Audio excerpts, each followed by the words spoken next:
Hello friends, welcome back to the bench.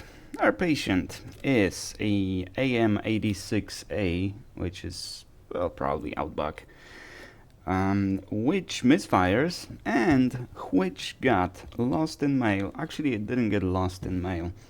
Note to self, and I probably should make that note on the listing, not to send me stuff requesting the signature. Because if you request the signature with USPS, the USPS worker will just leave the note in the box and I have to go to the post office. I didn't know that because UPS or FedEx, they're gonna actually come and knock on my door and request the signature. But USPS, for some reason, they don't do that. They just leave the note in the box. And then when you go to the post office, obviously it is addressed to Black Horse Repairs. I don't have Black Horse Repairs on my ID, and actually my address on my ID is different than the address I'm living in right now, so that makes it kind of extra hard.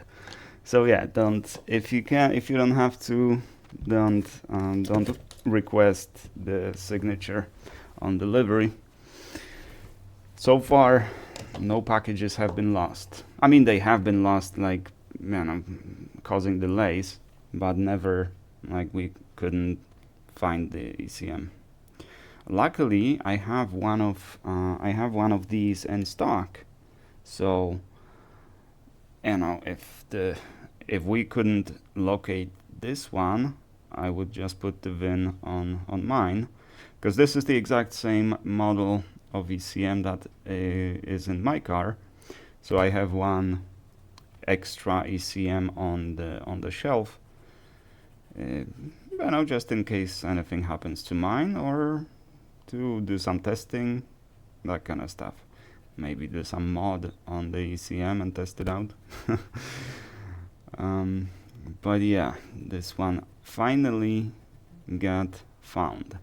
So this is way overdue. Luckily, because I called the customer or texted whether this is the primary car or a project car. Luckily, this is a project car, so it's not like the customer was without the car for 2 weeks or however long this was. This was actually because I was looking for it, and one day the customer writes me like, "What's the update on the repair?" And I say, "Well, I didn't receive it yet." And I asked for the tracking number, and the tracking number says delivered. But by delivered, they mean that they left a note in my box. And that's what they meant by delivered. But initially I thought, they put it in the wrong box, because it happens. I mean, it happens a lot to me that I receive the boxes for the neighbor next door. So they get free delivery from me, right? Because I just leave it at their door. But for the same reason, I'm thinking this might happen, and this might happen to me. My box will be delivered to the wrong address. In which case, I have to rely on honesty of my neighbors that they will return the box. So far, no problems, but so far I don't think anyone received my boxes. But first when I moved here, actually, I ran some tests. I sent few pretty much empty boxes to myself using a few different carriers. And then when I received it, I left one of the box I took out of there, because we got this Amazon boxes, right? So we just put in the code and the box opens. So I removed my box from the container and I put it on the ground next to the, in plain sight. I wanted to see what happens. And for the longest time, I didn't have any updates. No one returned it to me. No one, So I figured, well, someone nicked it. But no, after I went to the office and and the lady gave me the box. Hey, there's the box for you. They didn't deliver it to me, but that was my first my first thing I wanted to do when this one was lost, to just go to the office and ask if there haven't been any deliveries or any boxes found for me, right? Because someone might, if they received the box by accident, they might return it to the office, not return it directly to me. Well, luckily it was found, and this one misfires. I don't remember, one or two cylinders, but the customer requested the replacement of IC608. Normally, I just do resoldering because the issue is not in the chip, the issue is not in the board, the issue is in the solder. Works every time, but I have no problem replacing it. If that's what the customer wants, that's fine by me. I don't charge any extra for replacement, but I don't think it's necessary. I mean, I know it's not necessary.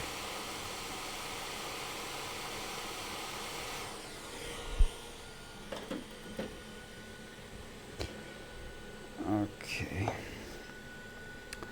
Now, I have few updates on my job search. It's gonna be 2 months very soon. I actually stopped counting days at day 45. That's the last day on my board. So I don't know. I'm at the day maybe 55. I don't know. So roughly 2 months. And after Labor Day, it looks like the market just picked up. There's a lot more offers, and I actually do have some real interviews. So I had one, actually in the last 2 days, I had 3 interviews. One on Monday and 2 on Tuesday. And the one on Monday, I don't know about it because it's a really high bar. The company works with very high scalability projects. The minimum test coverage is 90% to even go to production, and expected is even higher. No QA. So, that's understandable. But they deal with huge traffic, and they utilize Google Cloud primarily, or solely. I'm the AWS kind of guy, or that's what I had the most experience with.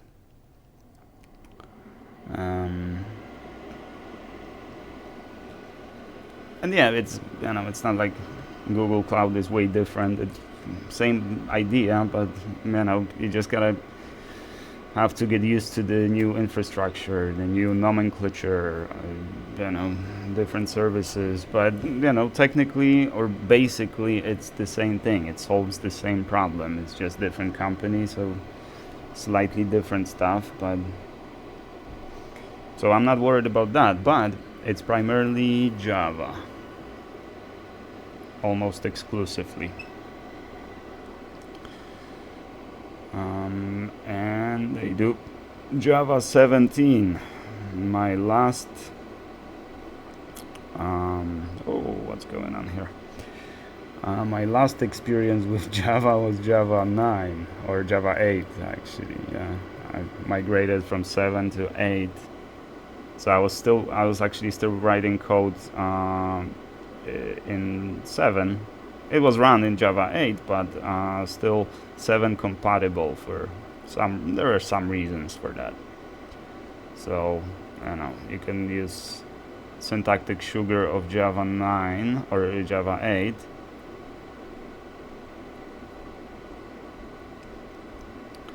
But yeah, my Java is kind of rusty.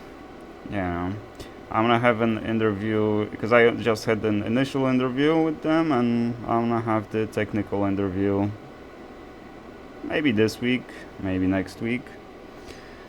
So we'll see how they grill their potential candidates. Because if it's primarily around a syntactic sugar of the language, then I'm not gonna be good at that. If it's more around the design patterns and a little more language agnostic test, right? Then I should be good. But we'll see. And I fear that I don't even know how much they pay, but I'm expecting like around 200,000 to 250 even. So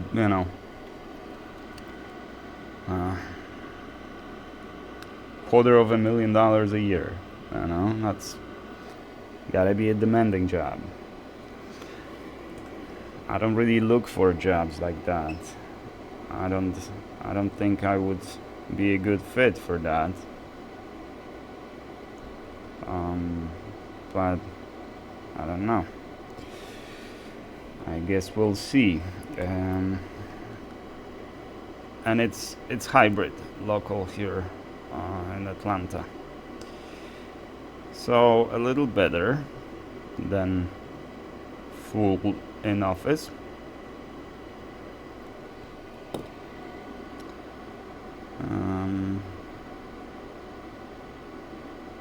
But yeah, I don't know if I'm not underqualified for that.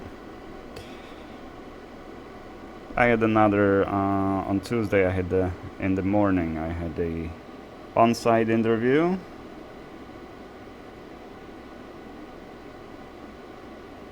Which went well. I mean, it was technically a technical interview, but not coding, just kind of a conversational interview, right? So, I do better on these because I can talk about technology all day long and coding and stuff.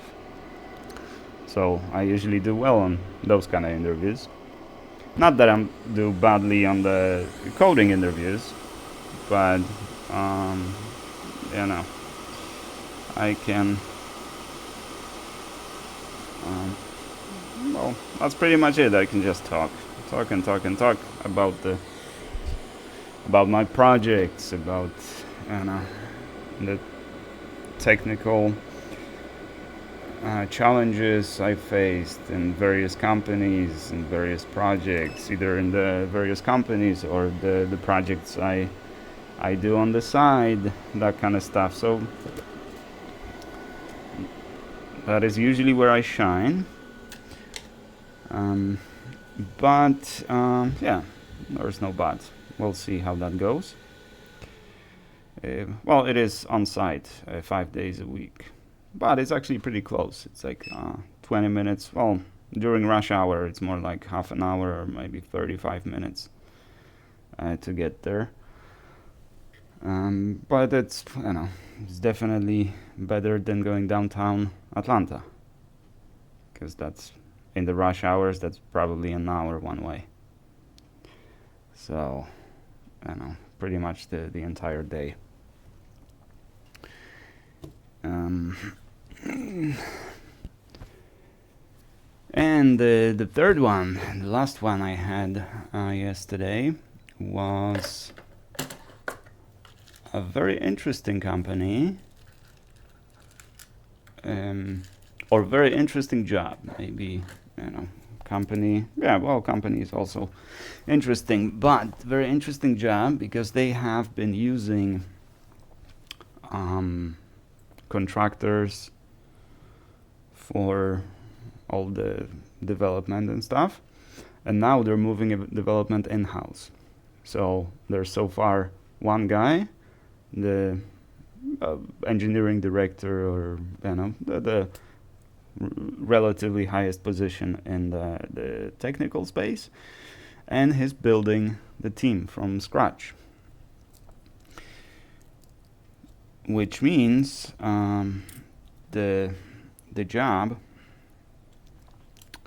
is to, well, for now, maintain the current structure, current infrastructure that they have, which is based on Magento.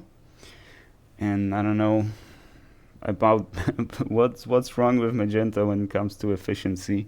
Like, this is like a fifth company that I hear that they work on Magento, but they're struggling with efficiency. And when I went through their website, indeed, even just to display the page, sometimes it's just lagging.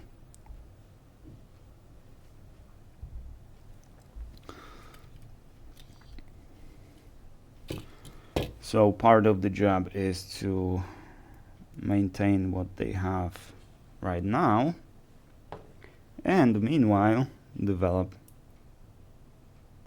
new platform. And it was a very fun interview, I gotta tell you. The guy is like really upbeat, great sense of humor, very friendly. It was a very nice impression. It was a really nice interview. I really enjoyed it. But there was coding. There was some coding, and actually not even yeah. And he's got the exact same approach to coding interviews as I do, which is I don't care whether your code works or not, whether it compiles. I just want to see how you approach the problem, what do you focus on, basically what your process looks like. His approach was exactly the same. So I was just sharing my screen and doing some coding, or some mocking, more like. Without even having a compiler for PHP, I was just using the VS Code without even a syntax highlighter for PHP, because I don't do PHP on this particular computer. But it was fun. I want to say I aced it, but we'll see. We'll see. It's not like there were technical challenges that I didn't have experience with, or I didn't know about, or I couldn't do. Right? So I would say I passed. But that doesn't mean everything, right? Sometimes cultural fit is more important than your technical abilities.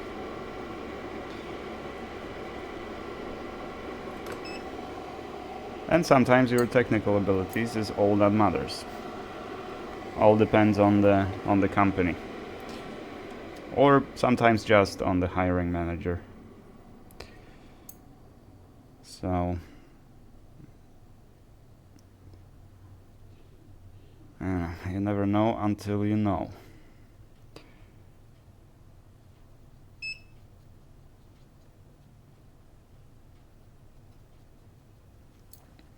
And the bottom line is that until the Labor Day, everything was stagnant. Right after Labor Day, it picked up a lot. That's why I haven't been posting as often as I did before, because I have plenty of interviews and other stuff. I just didn't have time. And yesterday, that day really took a lot out of me. And imagine just 4 hours of just talking about technology, focusing and searching your brain for answers, and that takes a lot. At least it takes a lot out of me. I have one more that lady scheduled me for. It's a remote job. I don't remember where. I think it was Ohio. It doesn't really matter since it's remote. But they have 4 openings for positions, and a lot of candidates, I bet.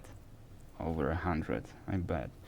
So what they do, they give us the automated test, the aptitude test, which is basically an IQ test. As I said, you can practice IQ tests, which will allow you to score a lot higher than someone who doesn't practice IQ tests. It's very important if you want to score high.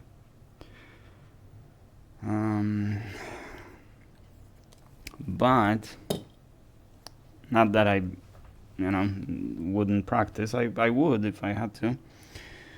But part of that test involves language, and that is kind of my limitation. I don't think these people actually understand that English is not my first language. Of course, I'm not. When you gotta find you have the list of words, and you gotta find, I don't know, the similar word, or the word with opposite meaning, or that kind of stuff. I've never even heard of those words. It's and how is that evaluating me for a coding position? So no, I'm not gonna take that test. I gotta write the lady that I appreciate it and everything, but there's really no point. And they said no. She said that I should score above 40, so I should go through above 40 questions. That's not gonna happen. That is not going to happen. So it's really just waste of time, everybody's time, their time and my time. So I'm just not gonna do it. And that's a bar too high. Plus, if the company, kind of select candidates based on that test, then it's probably not a company that I want to work for, Probably. But I don't know.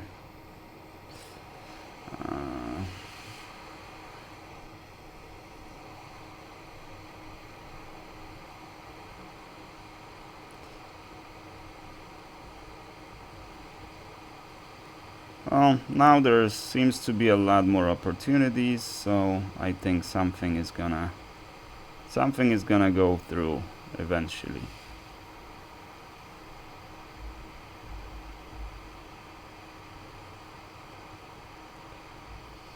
We just have to be patient and just kind of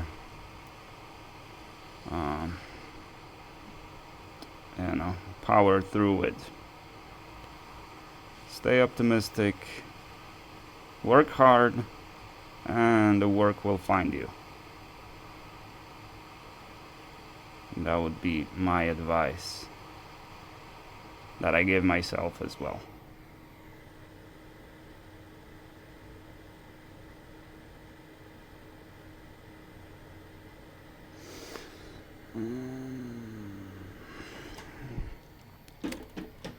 Now let's see, did it sit properly? I don't have my second scope connected, so I'm not gonna show you guys. What are you gonna do? Let's see the alignment. The alignment is good on this side. There's good. Good. Alright. Very nice. And the chip is pretty flat.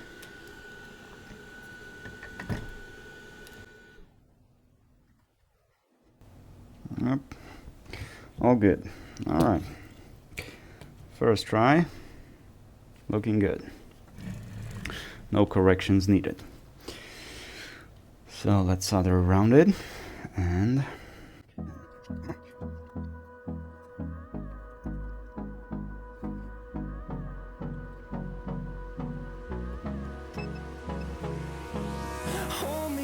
close till I get up. Time is barely on our side. I don't wanna waste what's left. The storms we chase are leading us, and love is all we'll ever trust. Yeah, no, I don't wanna waste what's left. And on we'll go, through the wastelands, through the highways, till my shadow turns to sun rays. And on we'll go, through the wastelands, through the highways, and on we'll go.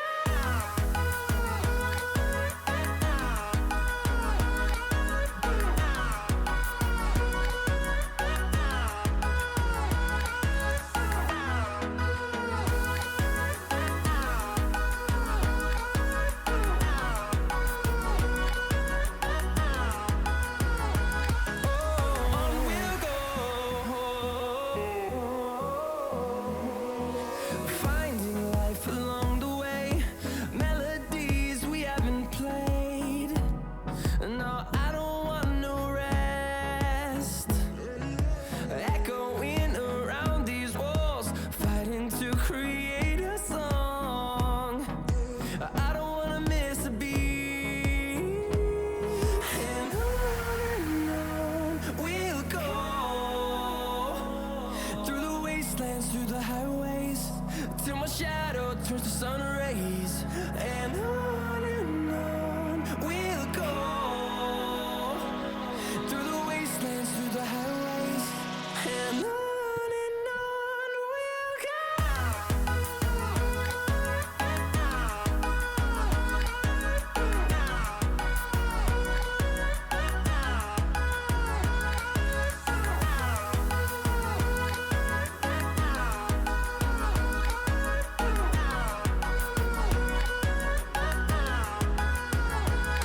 And we'll grow in number, fueled by them to see the horizon, turn us to thousands. Alrighty, that is our IC608 replacement to resolve misfires. Personally, I don't think replacement is a must, but if that's what you want, that's what you get. Alrighty, and we're done. This is it. Thank you guys very much for watching. I do appreciate you. Wish me luck on this week. I'm expecting at least some first offer after 2 months of searching. I don't think that's too bad, but it's not great either. Alrighty, and I shall see you guys in the next one.